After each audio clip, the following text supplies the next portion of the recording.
In this video, I'm going to talk through how the turn structure works for the game.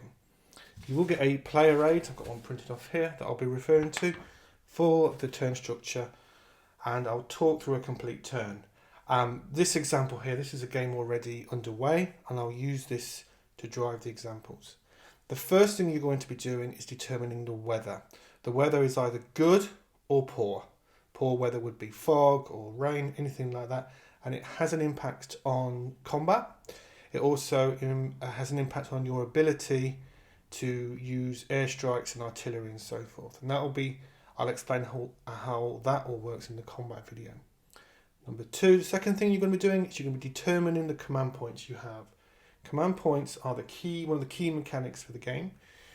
Depending on the scenario you play and the turn you are on will determine the number of command points you would be rolling for. So for example, you may be rolling 2d6 or 3d6 or 2d6 plus 2, etc. It depends on the scenario. Let's say, for the sake of argument, I've got 14 command points. You get a command point tracker. I've printed this out and mounted it to some card. You get a little counter, and you can use that. As you use command points, you can move that along the tracker.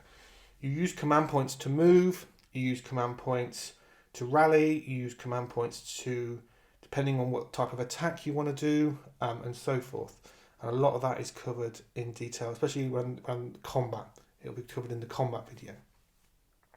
But certainly in this example, second phase, you're just going to be determining the number of command points you get. Third phase, you're going to be determining if any of your troops are out of supply. And let's say, for example, here, supply for these units here, as long as they can go through the zones back to their starting point. And in this example, the starting point is this zone over here. So they can, so they're in supply. If there were Germans there, then they would be out of supply because they can't trace a path back to their original point without any occupied enemy encounters. So you would put an out of supply on this on that zone there, and again that has an impact on combat, for example. The next phase is rally.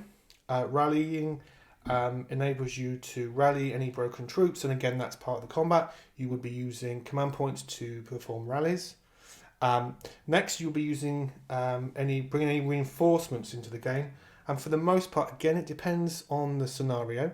So you may be bringing in some reinforcements to the starting areas, just slightly on camera there, and you would do that in that part of the turn. That is phase 5. Phase 6, you'll be rolling for any zones that you control. So once you've left a zone, it goes into your control, and occasionally the enemy forces can there can be events, or the enemy forces can infiltrate those zones that are previously you controlled, and you may decide as a result of that to send some troops back or to bring some reinforcements on to take those. So you'll be rolling for what happens in those areas that are under your control, and that is phase 6. Phase 7, let's use this as an example. The player can perform a recon into the next phase before they move into it. Again, it will cost command points to do so. So here are my units here. I want to spend some command points. I'll perform a recon, put the recon counter in there, and that will enable me to ascertain the strength of the forces before I commit my forces from this zone into this one. So that would be phase 7. Phase 8, this is where I move my forces. So I can move, again, I did a video on explaining how the map zones work, so check that out. But basically I can move my forces, depending on the restrictions of the zone, from one zone into another. And that's part of the movement. Okay. The next phase, phase 9, is now that I've done my movement, I will roll on the various charts to determine what happens, what encounters I come across in the new zones that I've just moved into. So in this example, I would be rolling on the charts to determine what happens in this zone here, zone 13 and zone 12. That may result in enemy forces, more often than not. So I'd be rolling on different charts to determine the strength of the forces and what those forces contain. That's phase 9. Phase 10 is combat. So I have moved my troops, I've ascertained what's happening in the zones that I've moved into. It's not always enemy forces, there can be events, random events, and all sorts of interesting things. But in this example, it's combat, enemy forces, and then I'll go through combat, and again, I'll do a separate video on explaining how combat works. And then after that phase, when combat's been resolved, and I can only move on once all combat's resolved, and it's probably worth pointing out that combat happens whenever there is a zone with my forces and the enemy forces as well. Then that would result in combat. Once the combat's been resolved, then I'm into the final phase, which is the turn end. And in the turn end, I will be determining or checking for victory conditions.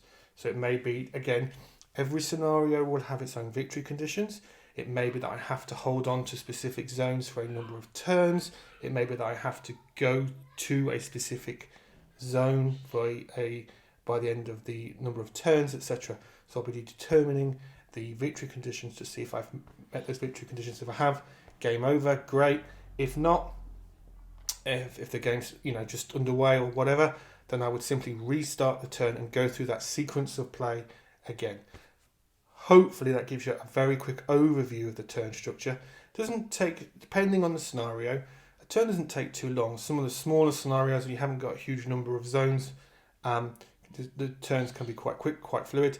Some of the bigger scenarios, and you might have multiple zones moving around at all time, multiple groups of troops, and you'll have enemies taking back over zones that you previously had taken.